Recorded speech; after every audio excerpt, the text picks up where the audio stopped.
دیانتداری کی مشق کرنا۔ ہمیں ہر قسم کے تعلقات کی بنیاد بھروسے اور دیانتداری پر تعمیر کرنی ہے۔ یسوع ان اسباق کو جاری رکھتے ہوئے گلیل کے پہاڑ پر تعلیم دینا جاری رکھتا ہے، خاص طور پر 12 شاگردوں کو۔ دو نہایت اہم بیانات ہیں جو یہ ظاہر کرتے ہیں کہ کس طرح مذہبی رہنماؤں نے شریعت کو بگاڑ دیا تھا۔ انہوں نے شریعت کو مسخ کیا تھا۔ پہلا بیان یہ ہے شادی کے بندھن کو توڑنا۔ متی رسول کی معرفت انجیل کے 5 باب کی 31 اور 32 آیت میں یہ بھی کہا گیا تھا کہ جو کوئی اپنی بیوی کو چھوڑے اسے طلاق نامہ لکھ دے۔ یہ وہ طریقہ تھا جس میں شریعت اور موسیٰ نے تمہارے اس عمل کی پرانے عہد نامہ میں چھوٹ دی تھی۔ لیکن میں تم سے یہ کہتا ہوں کہ جو کوئی اپنی بیوی کو حرام کاری کے سوا کسی اور سبب سے چھوڑ دے وہ اس سے زنا کراتا ہے۔ اب یہاں بہت سی باتیں ہیں، لیکن میں یہ کہنا چاہوں گا کہ حتمی بات یہ ہے کہ سب سے پہلے ایسا کوئی گناہ نہیں جو خدا معاف نہیں کرتا۔ خدا معاف کرتا ہے۔ اگر وہ پولوس کو معاف کر سکتا ہے جو کہ قاتل تھا، تو وہ ہر اس گناہ کو معاف کرے گا جو انسان کرتے ہیں۔ اب یہ بات ذہن میں رکھنا بہت اہم ہے، لیکن یہ بات طلاق کا جواز نہیں دیتی، سوائے ایک بات کے جس کا یسوع نے یہاں ذکر کیا ہے۔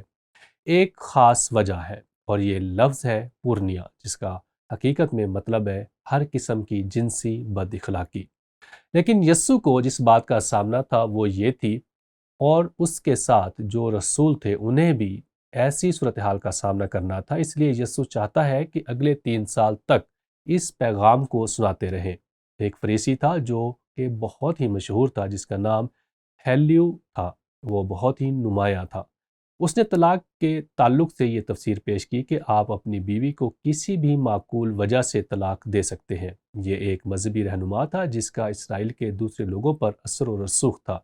در حقیقت ایک مثال بھی دی جاتی ہے کہ تم اپنی بیوی کو روٹی جلا دینے پر بھی طلاق دے سکتے ہو۔ شاید اس طرح کی باتوں کے لیے اصلاح کاری کی ضرورت ہے، لیکن یہ طلاق کا جواز نہیں ہے۔ یوں انہوں نے شریعت کو بگاڑا، اور یسوع اسی لیے اس صورتحال کے تعلق سے بات کر رہا ہے۔ اور پھر ایک اور فریسی تھا، ایک مذہبی رہنما جس کا نام عقیبہ تھا۔ اس نے یہ نتیجہ اخذ کیا کہ اگر تمہیں ایک ایسی عورت مل جائے جو تمہاری بیوی سے زیادہ خوبصورت ہو تو اپنی بیوی کو طلاق دے سکتے ہو۔ یسوع کو ان کی اس قسم کی ریاکاری سے نمٹنا پڑ رہا تھا، اور یہ وہ تعلیم تھی جس کا ان رسولوں کو اگلے 3 سالوں میں سامنا کرنا پڑنا تھا۔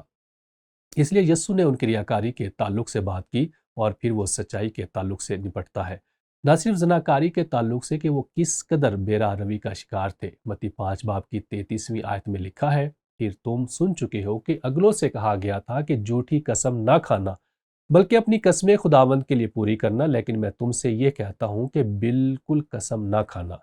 اب محتاط رہیں، وہ یہ نہیں کہہ رہا کہ بیوی سے شادی کرتے ہوئے قسم یا عہد کرنا غلط ہے۔ یعنی جب آپ دونوں کہتے ہیں کہ ہم موت تک ایک دوسرے سے وفاداری کی قسم اٹھاتے ہیں، وہ اس کے خلاف نہیں سکھا رہا ہے۔ جب آپ پڑھنا جاری رکھتے ہیں تو آپ دیکھیں گے کہ وہ کیا بات کر رہا ہے۔ لیکن میں تم سے یہ کہتا ہوں کہ بالکل قسم نہ کھانا، نہ تو آسمان کی کیونکہ وہ خدا کا تخت ہے، نہ زمین کی کیونکہ وہ اس کے پاؤں کی چوکی ہے۔ دوسرے لفظوں میں یہ مذہبی رہنما ایسی قسمیں کھاتے تھے جس سے آسمان اور زمین کا ذکر ہوتا تھا، نہ یروشلم کی۔ دراصل کچھ لوگ تھے جو سکھاتے تھے کہ اگر تم قسم کھاؤ تو یروشلم کی طرف دیکھ کر قسم کھاؤ تو یہ ٹوٹ نہیں سکتی، لیکن اگر تم یروشلم سے منہ موڑ کر قسم کھاؤ تو اس قسم کو توڑ سکتے ہو۔ میرا مطلب ہے یہ فقیہ اور فریسی کچھ ایسی چیزوں کی تعلیم دیتے تھے جو کہ بہت ہی احمقانہ تھیں۔ یسوع اسی بات کی درستگی کر رہا ہے، یعنی تم یروشلم کی قسم نہ کھاؤ کیونکہ یہ بزرگ بادشاہ کا شہر ہے۔ دوسرے لفظوں میں یہ عظیم بادشاہ کا شہر ہے، ممکن طور پر داؤد۔ نہ اپنے سر کی قسم کھانا کیونکہ تو ایک بال کو بھی سفید یا کالا نہیں کر سکتا، بلکہ تمہارا کلام ہاں ہاں یا نہیں نہیں ہو، کیونکہ جو اس سے زیادہ ہے وہ بدی سے ہے۔ اب میں آپ کو یہاں ایک مثال دینا چاہتا ہوں کہ یسوع کس مسئلے سے نپٹ رہا ہے۔ ان رسولوں کو کس چیز کا سامنا کرنا پڑے گا، اس بات کا تعلق قربان سے ہے۔ لفظ قربان متی میں استعمال نہیں ہوا، لیکن مرکز 7 باب میں استعمال ہوا ہے۔ اس لیے لفظ قربان کا مطلب ہے یعنی جس طرح سے مذہبی رہنماؤں نے اس طرح سے اسے سکھایا۔ مگر تم کہتے ہو کہ جو کوئی باپ یا ماں سے کہے کہ جس چیز کا تجھے مجھ سے فائدہ پہنچ سکتا تھا وہ خدا کی نظر ہو چکی۔ یہاں لفظ قربان ہے کلمہ نظر کی طرف حوالہ ہے۔ دوسرے لفظوں میں یہ بیٹے اپنے والدین سے کہہ رہے تھے، میں معافی چاہتا ہوں کیونکہ میں آپ کی دیکھ بھال نہیں کر سکتا، کیونکہ جو کچھ میرے پاس تھا میں نے ہیکل کے لیے وقف کر دیا ہے۔ اب فریسیوں نے اس بات کو فروغ دیا، لیکن کیوں؟ کیونکہ ان کو اس سے فائدہ ہوتا تھا۔ جو کوئی باپ یا ماں سے کہے کہ جس چیز کا تجھے مجھ سے فائدہ پہنچ سکتا تھا وہ خدا کی نظر ہو چکی، یعنی قربان ہو چکی، اسے اپنے باپ کی عزت کرنا ضروری نہیں۔ اور یہی چیز لوگوں کو سکھائی جا رہی تھی، مجھے ہیکل کے لیے پیسہ دو اور تمہیں اپنے ضرورت مند باپ کی دیکھ بھال کرنے کی ضرورت نہیں۔ اب یہ ریاکاری ہے۔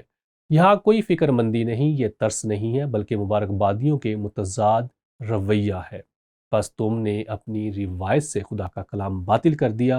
اے ریاکارو، یسایہ نے تمہارے حق میں کیا خوب نبوت کی کہ یہ امت زبان سے تو میری عزت کرتی ہے مگر ان کا دل مجھ سے دور ہے، اور یہ بے فائدہ میری پرستش کرتے ہیں کیونکہ انسانی احکام کی تعلیم دیتے ہیں۔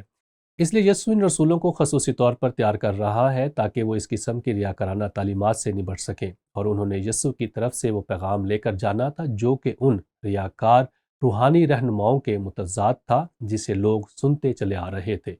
اب یہاں سوچ بچار اور رد عمل کے لیے ایک سوال ہے۔ یسوع کے نام خط میں پولس کی نصیحت کس طرح سے بھروسے اور دیانتداری کے اصول کے ساتھ باہمی تعلق رکھتی ہے؟ سب سے پہلے میرا خیال ہے کہ یسوع 12 رسولوں کو سکھا رہا تھا کہ وہ تاریکی کے بے پھل کاموں میں شریک نہ ہوں جو کہ اسرائیل کے مذہبی رہنماؤں میں سرایت کر چکی تھی۔ اناجیل میں بہت زیادہ مثالیں موجود ہیں اور میں حیران ہو جاتا ہوں کیونکہ جب میں وہ سب پڑھتا ہوں تو اناجیل میں ان تمام مثالوں کے تعلق سے غور کرنا شروع کرتا ہوں جہاں یسوع نے مذہبی رہنماؤں کی ریاکاری کی نشاندہی کی ہے۔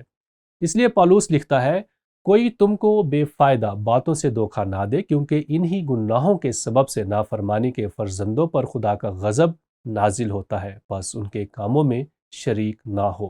یسوع اپنے شاگردوں سے کہہ رہا ہے، تمہیں گناہ میں گری دنیا میں جا کر خدمت کرنا ہوگی۔ تم سن چکے ہو، تم دیکھ چکے ہو، تم ان کے شریک نہ بنو، تم خود کو ان کے کاموں میں شریک نہ کرو، تم دنیا کے نور، تم زمین کے نمک ہو، اور کسی چیز کو موقع نہ دو کہ تمہاری روشنی بجھ جائے، کسی چیز کو اس پیغام کو مدھم کرنے نہ دو، کیونکہ نمک سرایت کر سکتا ہے اور اس پیغام کو قابل قبول بنا دیتا ہے، یعنی جب تم دنیا میں خدا کے کلام کی منادی کرتے ہو۔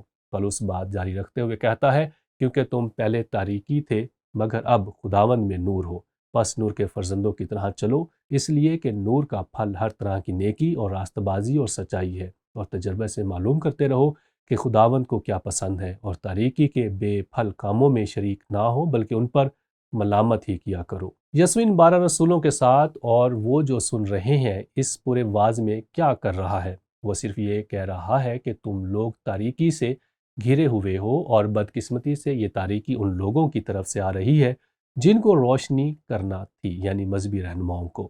وہ یہ کہہ رہا ہے کہ یہ لوگ پرانے عہد نامے کے ریاکاروں سے مختلف نہیں ہیں، جس کی وجہ سے مجھے نبیوں کو بار بار بھیجنا پڑا تاکہ وہ ان کی بدی، بت پرستی اور حرام کاری اور طریقے کے خلاف منادی کریں۔ وہ سادہ طور پر کہہ رہا ہے کہ یہ سلسلہ اب بھی جاری ہے۔ اب وہ بال کے آگے تو نہیں جھکتے، لیکن بنیادی طور پر وہ اپنی ہی پرستش کر رہے ہیں، وہ پیسے کو پوج رہے ہیں۔ آپ بعد میں دیکھیں گے کہ وہ اس خاص معاملے کے تعلق سے بھی نپٹتا ہے۔ اس لیے پہاڑی واعظ کے اس خاص حصے میں سے ہمیں زندگی کے لیے یہ اصول ملتا ہے، ہمیں ہر قسم کے تعلقات کی بنیاد بھروسے اور دیانتداری پر تعمیر کرنی ہے۔